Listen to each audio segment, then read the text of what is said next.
क्या भुट्टो केस अफवाज Pakistan supreme court के लिए अपनी गलती दुरुस्त करने साख बहाली का मौका नहीं? क्या ये मौका नहीं दोनों इदारे खुद पर लगे इल्जामात से दामन छुड़ाएं? मार्शल लॉ फौज बतौर इदारा नहीं लगाती, एक शख्स का इनफरादी फेल होता है।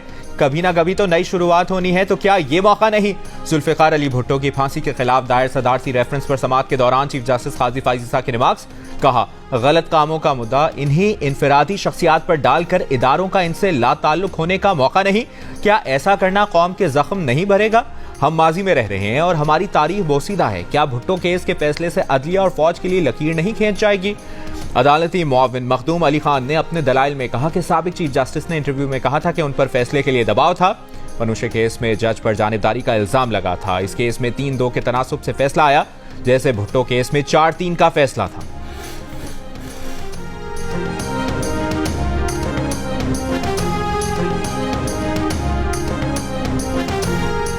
जुल्फिकार भुट्टो रेफरेंस में सुप्रीम कोर्ट किस किस्म का इंसाफ दे सकती है? क्या बिलावल भुट्टो जरदारी और जुल्फिकार भुट्टो जूनियर कसास चाहते हैं? सुप्रीम कोर्ट में जस्टिस मुसर्रत हलाली के रिमार्क्स। अदालती मुआविन मखदूम अली खान ने जवाब दिया कि दुनिया में हर काम का बदला नहीं लिया जाता। कुछ लोग अपनी इज्जत नफ्स, बेगुनाही, तकद्दुस की बहाली का भी मुतालिबा करते हैं। केस की समाअत chairman peoples party Bilawal Bhutto Zardari कमरा अदालत में मौजूद रहे। जस्टिस मंसूर अली शाह ने सवालात उठाए। जुल्फिकार अली भुट्टो केस के फैसले में क्या नाइंसाफी हुई? इसके सबूत कैसे मिलेंगे? सबूत मिल जाएं तो क्या ये अदालत आर्टिकल 186 के तहत इंक्वायरी करा सकती है? क्या इस केस में इख्तिलाफ करने वाले जजेस को बाद में मुल्क नहीं छोड़ना पड़ा? जस्टिस सफदर शाह को मुल्क छोड़ना पड़ा। केस की समाअत में वक्फा।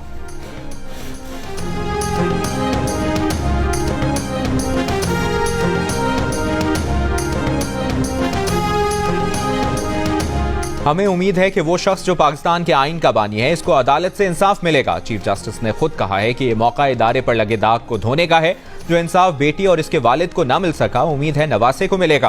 पीपल्स पार्टी के चेयरमैन बिलावल भुट्टो जरदारी की सुप्रीम कोर्ट के बाहर मीडिया से गुफ्तगू। कहा, नून लीग को अपनी शराइत पर वोट देंगे। हुकूमत साजी में देर करने से जमहूरियत का नुकसान हो रहा है।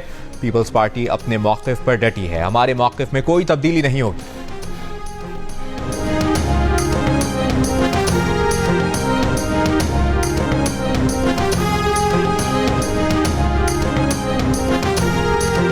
विफाक में हुकूमत साजी का चैलेंज। मुस्लिम लीग नून और पीपल्स पार्टी की कमेटियों का इजलास आज फिर होगा। रहनुमा नून लीग आजम नजीर तारर कहते हैं, काबीना में पीपल्स पार्टी की शमूलियत के मामले पर कुछ चीजें तयशुदा हैं।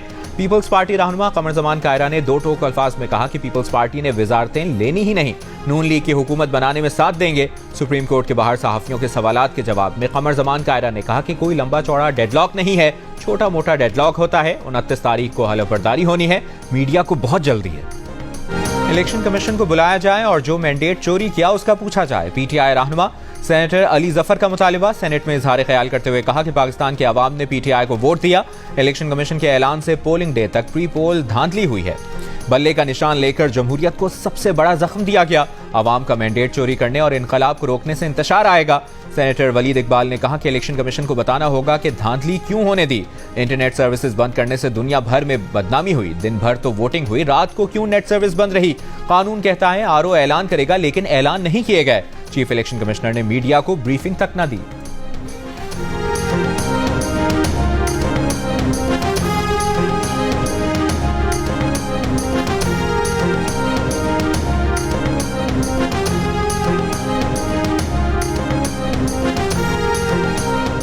मुस्लिम लीग नून के रहनुमा इरफान सिद्दीकी ने कहा है कि 2018 में कहा 35 पंक्चर, आज कहा जा रहा है फॉर्म 45 सामने आए। ये गाली और इल्जाम की सियासत अब खत्म होनी चाहिए। नून लीग, पीपल्स पार्टी और पीटीआई में से किसी जमात के पास अक्सरियत नहीं। दो जमातों को ऐवान और जमहूरियत बचाने के लिए आपस में मिलना ना होगा। ना मिलें तो असेंबली टूट जाएगी। पीपल्स पार्टी के सेनेटर ताज हैदर का कहना है कि कुछ लोग जज्बात में आकर इंतशार पैदा करना चाहते हैं। पाकिस्तान में इंतशार और दानिशमंदी के रास्ते में से अब किसी एक का इंतखाब करना होगा। पीपल्स पार्टी को भी चंद नशिस्तों पर निशान के मसाइल थे। ईएमएस पर भी तहफ्फुजात का इजहार किया था।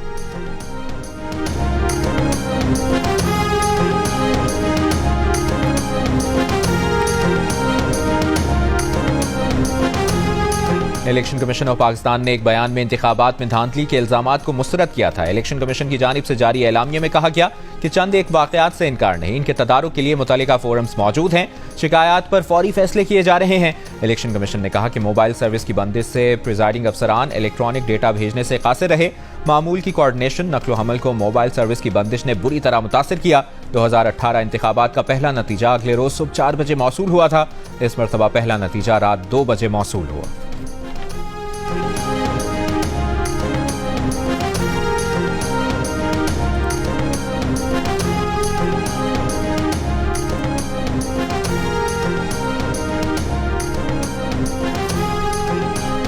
ने 15 मानसहरा का इंतखाबी नतीजा चैलेंज करने के खिलाफ नवाज शरीफ की दरखास्त पर इलेक्शन कमीशन में समाअत। कामयाब उम्मीदवार के वकील बाबर आवान ने कहा कि आरओ तब्दील किया गया, हमें इस पर एतराज है। मेंबर इलेक्शन कमीशन बोले आरओ बीमार थीं, उन्होंने दरखास्त दी कि उन्हें तब्दील किया जाए। बाबर आवान बोले कहा जा रहा है पिंडी वाला कमिश्नर भी बीमार था। मेंबर इलेक्शन कमीशन ने कहा लोग बीमार हो जाते हैं, हर बात पर शक न करें।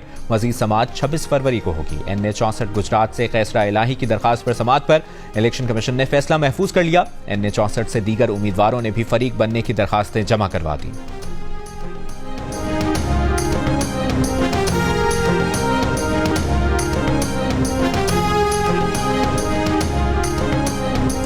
अब्दुल अलीम खान की NA 117 से कामयाबी का नोटिफिकेशन इस्लामाबाद हाई कोर्ट में चैलेंज। तहरीक इंसाफ के हिमायत याफ्ता आजाद उम्मीदवार अली एजाज ने हाई कोर्ट से रुजू कर लिया। तमाम उम्मीदवारों की मौजूदगी में रिजल्ट मुरतब करने का हुक्म देने की इस्तदा।